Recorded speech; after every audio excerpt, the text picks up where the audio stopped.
many of America's heroes are found on the missing pages of history.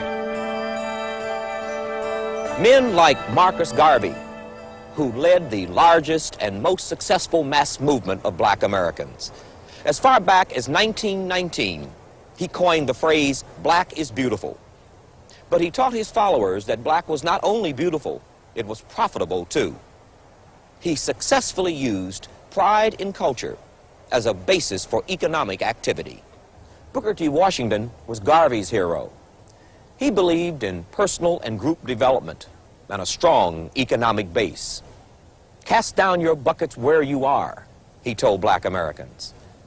Frederick Douglass set the stage as the first major black leader. Both Washington and Garvey were heavily influenced by his gospel of wealth.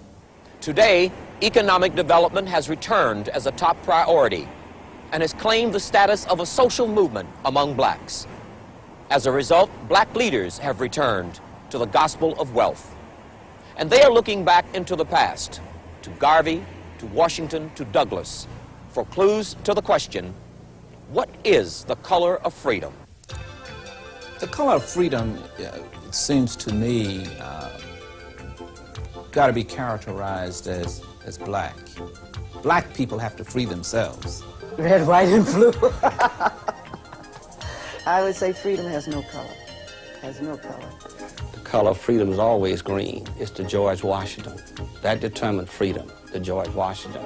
If you have that and you have the wherewithal, you don't have any racism. The color of freedom is green. It is the green dollar. It is silver. It is money. If you get money, you'll be free. But most of all in America, we need black to understand the importance of economic independence, economic empowerment. The problem of black America is not a white problem. It, in fact, is a green problem. The color of freedom is green. The America that black people live in shows unemployment at 15.9%. We're almost at 16% unemployment, juxtaposed against 7% for the nation and 6% for white America. We're looking at a third of all black people living in poverty.